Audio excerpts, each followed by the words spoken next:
Fala, povo, como vocês estão? Eu sou o Rodrigo Atic, engenheiro de computação, desenvolvedor de sistemas, sou professor nas horas vagas.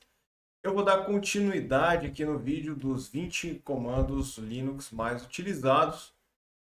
Eu deixei aqui disponível a primeira parte desse vídeo, então eu comecei falando aí sobre comandos básicos. Você pode consultar aqui no meu canal a primeira parte, não deixe de acompanhar a primeira parte. E nesse vídeo nós vamos estar falando aí sobre comandos mais avançados ou sistema de monitoramento, entre outras utilidades aí que nós vamos precisar. E depois, por fim, eu vou estar fazendo aí os exercícios aí junto com vocês, mas não deixe de acompanhar a primeira playlist, a primeira aula e depois aqui os outros comandos, né? Então, nós falamos aí da comando de manipulação de arquivo, navegação entre pastas, e agora nós precisamos falar sobre os privilégios de usuário, certo? Então, para quem está acostumado com sistemas Windows, nós temos ali o usuário administrador do sistema que ele vai atuar ali nas permissões dos arquivos. Ou seja, caso você precise atualizar, caso você precise instalar algum software, se o seu Windows estiver configurado com o controle parental e o seu usuário não for administrador, ele vai pedir um usuário e uma senha. Quando a gente migra para sistemas Linux, isso deixa de ser uma opção e passa a ser uma regra. Todo software que você precisa instalar, tudo que você vai mexer, que esteja relacionado a configurações, é necessário ter privilégios de administrador. Isso é uma trava de segurança do sistema que ela é essencial para prever invasões. Então, quando você cria uma conta de usuário Linux, essa conta é naturalmente um usuário comum e aí você pode dar permissões temporárias de administrador, que é o caso do comando sudo. Então, eu vou abrir aqui o meu terminal. Lembrando que se você não possuir Linux, você quer acompanhar as nossas aulas, você não tem condições de rodar uma máquina virtual, você pode muito bem baixar aqui o Git Bash, certo? Você pode vir aqui no Git SCM, perdão. Você pode fazer o download do Git SCM, que é uma ferramenta CLI para o Git, né? Lembrando que Git não é GitHub. GitHub é um site, um repositório online que opera o Git, tá?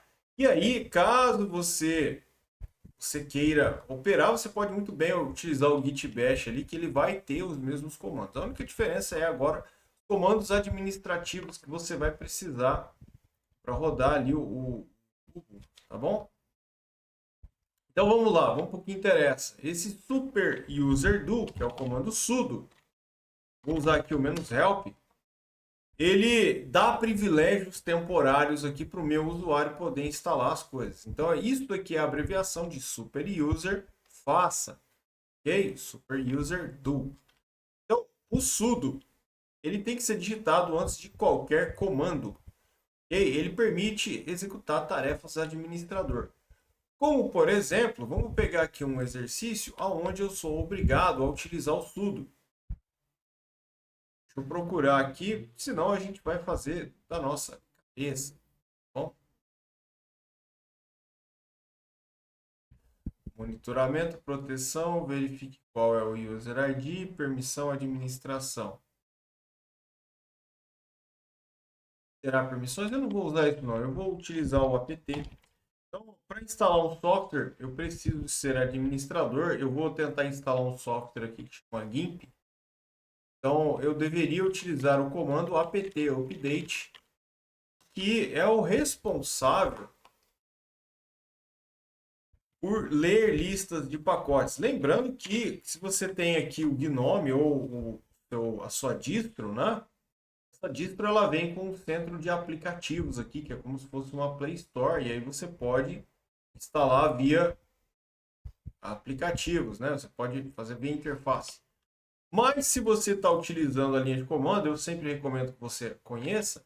A linha de comando é mais rápida. Então veja, permissão negada. Se você está vendo essa mensagem, é porque você precisa dar privilégios de administrador. E aí entra o comando super user do, certo? É claro, se o seu Linux não tiver rodando aqui, ele aparecer que o seu usuário não pertence à lista sudowares, né? Então, pode ser que você receba uma mensagem assim, né?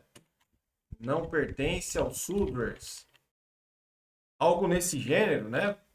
Você pode muito bem utilizar ali o videozinho que eu vou disponibilizar aqui nos cards, mostrando como que adiciona o usuário na lista dos sudoers, né? Então vamos lá, sudo apt update para poder atualizar a lista de pacote, ó. Automaticamente ele vai pedir a senha, e aí eu vou digitar minha senha, que no caso é a senha de usuário comum, não é a senha do sudo, tem a senha errada, hein? E aí ele vai executar o comando aqui a primeira vez, ok? Então, esse comando apt update, ele vai atualizar aqui a lista de pacotes.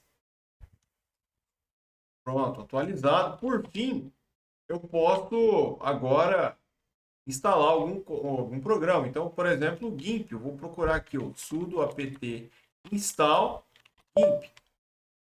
E quando eu uso o tab, pessoal, quando eu uso o tab, eu autocompleto o meu código. Eu vou, inclusive, gravar um short disso depois. Então, aqui o nome do pacote chama GIMP. Então, completar. Ctrl L limpa. Quando eu teclo Enter, veja que ele não pedia a senha mais, ele só pede a senha a primeira vez. E aí ele vai perguntar, você deseja instalar 141 megabytes adicionais?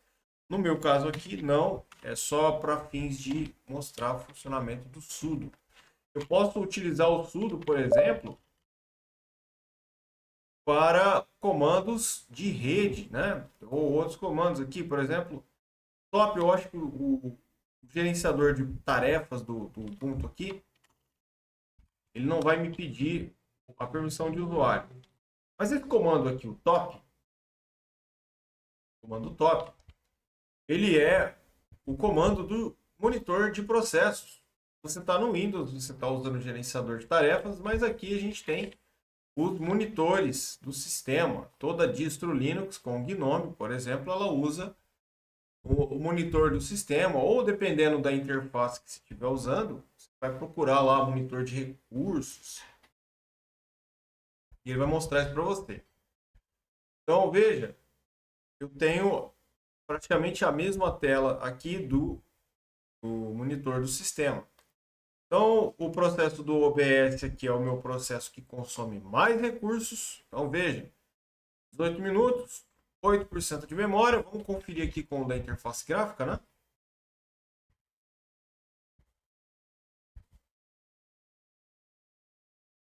8% de memória. Aqui o da interface não mostra quantos por cento. 129% de CPU. Ele não mostra 129% da CPU. Eu tenho o PID dele.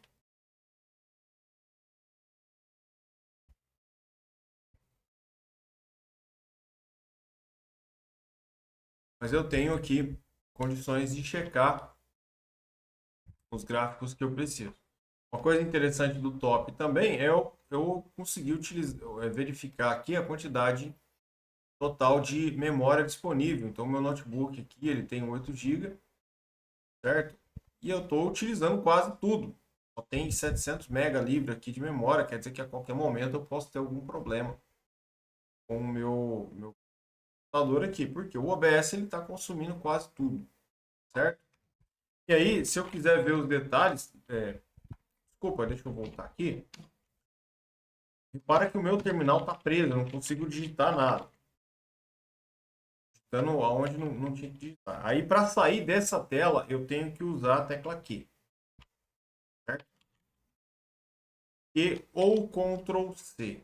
Okay? Aqui no terminal, o Ctrl C ele cancela, ao invés de simplesmente sair. Então,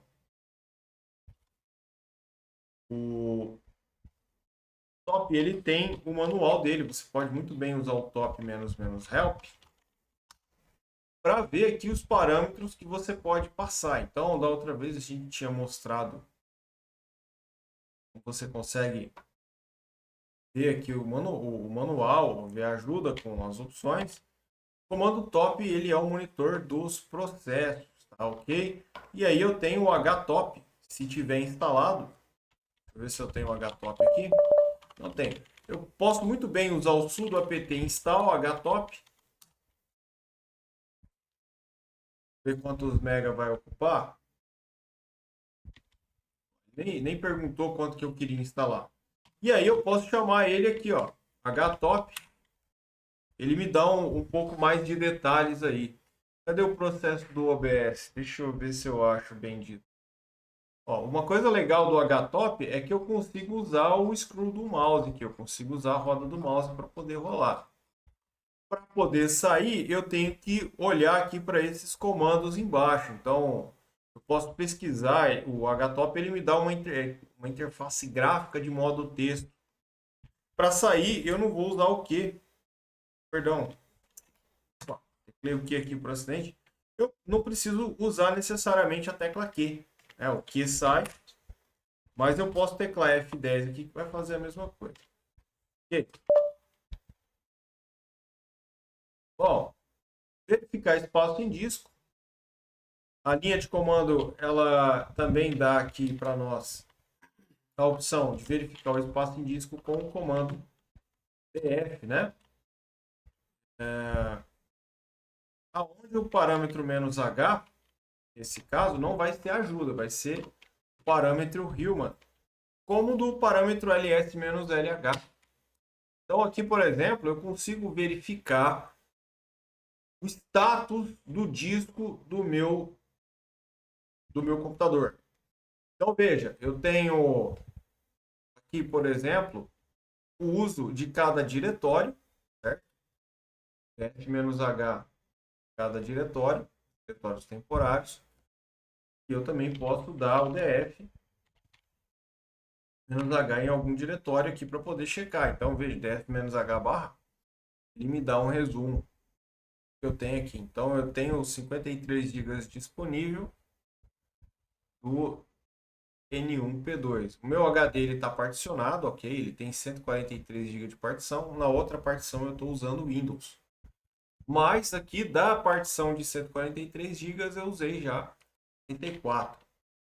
Eu não listei aqui, listei o DU, que é um outro comando útil, que ele serve para checar o tamanho de arquivos e pastas individuais, ok? Então, por exemplo, eu tenho uma pasta que chama projetos, que nós tínhamos criado. Eu quero verificar o tamanho dessa pasta. Eu posso muito bem utilizar o ls-lh, projetos, certo? E ele vai me dar aqui alguns detalhes, mas repara que o tamanho dos arquivos aqui é impreciso. Então, eu posso utilizar o comando du-sh, conforme ele mostra, onde o parâmetro s, eu não lembro o que é, mas o h é de humano, o nome dele. Então, eu vou passar o comando aqui, ó, du-sh, o nome da pasta. Vou teclar Enter e ele vai fazer aqui os cálculos da quantidade de arquivos, né? Esse comando aqui, ele equivale às propriedades. Então, quando eu venho aqui na minha pasta pessoal, eu clico com o botão direito em propriedades. E esse comando du, ele equivale ao botão direito propriedades. Então, repara, eu tenho 4 GB aqui na minha pasta projetos. Se eu quiser ver algum projeto específico, deixa eu procurar aqui o que nós fizemos semana passada. Não está nesse computador, né? Eu estou gravando em outro lugar. Mas vamos pegar aqui a pastinha do Flask MVC, que eu tenho vídeo aulas no canal. Você pode acompanhar essa playlist. Então veja, eu tenho 70 MB somente nessa pasta. E aí eu posso fazer o AL aqui. Vamos ver se eu consigo ver de todo mundo. Quando eu passo o asterisco, que é aquele que é um coringa, o asterisco ele vai representar todo mundo. Então, ó, eu consigo fazer aqui uma lista de todos os tamanhos de arquivos que eu tenho. Então, essa pastinha HTML tem 13, desenvolvimento web aqui 101, 340. Essa pastinha do REST aqui é grande, essa pasta do Express é grande. Deixa eu ver aqui, ó, as outras pastinhas são todas pequenininhas. Essa pasta é grande e a partir daqui eu consigo ter uma noção. Veja, é muito mais prático você utilizar a linha de comando em determinados casos. Isso daqui é útil caso você precisa fazer uma limpeza no seu computador. Então você pode fazer aqui um comando para você verificar ali qual pasta está ocupando mais espaço no disco do seu computador. Ok? Então, aqui agora eu tenho os comandos de rede, né? Então, deixa eu ver quanto tempo de vídeo eu já tenho, 15 minutos. Então, aqui eu tenho os comandos de rede, que eu vou deixar para uma terceira opção, para um terceiro vídeo. E aí eu faço um quarto vídeo aqui resolvendo os exercícios junto com vocês aqui para a gente poder praticar, certo? Então, galera, eu agradeço a sua paciência. Aqui no meu canal eu tenho várias playlists. Eu queria aproveitar e convidar você para conferir aqui a minha playlist de Python, né? A playlist que eu estou gravando sobre o dashboard de vendas. E também um curso, a playlist do dashboard de vendas. Bom, pessoal, eu estou desenvolvendo um dashboard de vendas. Eu estou ensinando aqui vocês a configurar o Flask desde o início, é a minha playlist mais recente. E também convidar vocês para poder conferir o curso de Flask que eu tinha gravado há um tempo atrás. Então aqui eu tenho uma playlist completa, 18 vídeos aí, explicando sobre rotas, explicando sobre template engine, entre outras coisas muito interessantes. Então eu vou deixar o link aqui para vocês poderem clicar no final do canal. Se você gostou do vídeo, deixe o seu like, se inscreve aqui no canal para você continuar recebendo as notificações e ativa o sino. Beleza, pessoal? Então até a próxima aí. Obrigado pela sua paciência.